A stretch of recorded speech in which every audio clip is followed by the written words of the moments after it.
What's up, monarchs? I am Divine. Thank you so much for your time, and I'm so grateful that we have a line. Welcome back to the monarchy.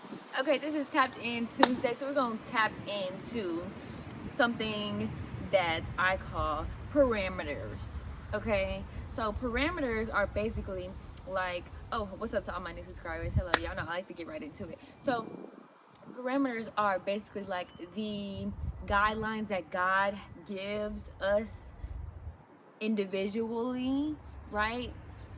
In terms of what is in his will for us and what is not in his will for us, right? Because something that you always see a lot in the body of Christ is because God told you not to do something, you feel like that means everybody can't do it either, right? So because God told you, right, God convicted you about listening to secular music, now you want to condemn everybody else who listens to secular music, or like, oh, if you listen to secular music, you're bad, or you're not spiritually mature, or whatever, right? When it might actually be the opposite way, but I digress, right?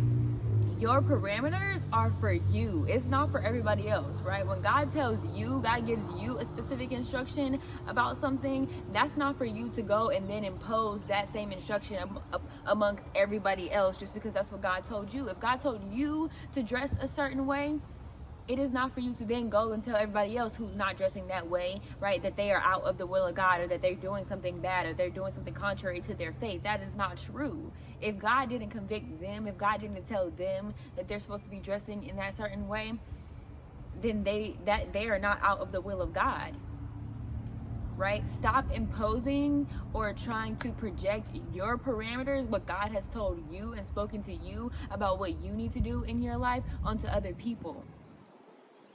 Right? Samson in the Bible, he wasn't allowed to touch dead bodies, right? He wasn't allowed to eat meat. He wasn't allowed to touch dead bodies in general, right? He also wasn't supposed to be drinking wine, and he also was never supposed to cut his hair. Was that the parameter for everybody in the Bible? Did everybody in the Bible could not drink, or they couldn't touch a dead body, or they weren't supposed to cut their hair? No. That was Samson's parameters for what God had for his will, in his life. So imagine Samson be like, oh no, you can't cut your hair, bro. Oh no, bro, you can't drink. No, God told you that.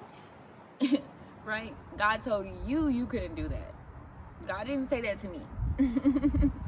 Right? Because even Jesus was drinking wine. John the Baptist didn't drink wine. Right? So we see in the Bible that there are certain people who have certain parameters put on them. So that tells us, and I've talked about this before when I was talking about how your diet could be affecting your spiritual growth, your spiritual evolution, right? If God is telling you not to eat certain things, you are out of the will of God if you are eating those things. But that does not mean that God is telling everybody else too, like, oh no, it's bad for everybody to do this. No, if God hasn't told them that, then it's not bad for them. Or maybe God just hasn't told them that yet, right? Maybe they're not at a point in their spiritual journey where God is giving them that instruction or that parameter. Regardless, it is not your position to impose it. Okay, so tap into that. I hope this helps. I hope this heals. Don't forget to like, comment, share, subscribe. If you're interested in any healing services, all the information in the description box below. And I will be back. Deuces.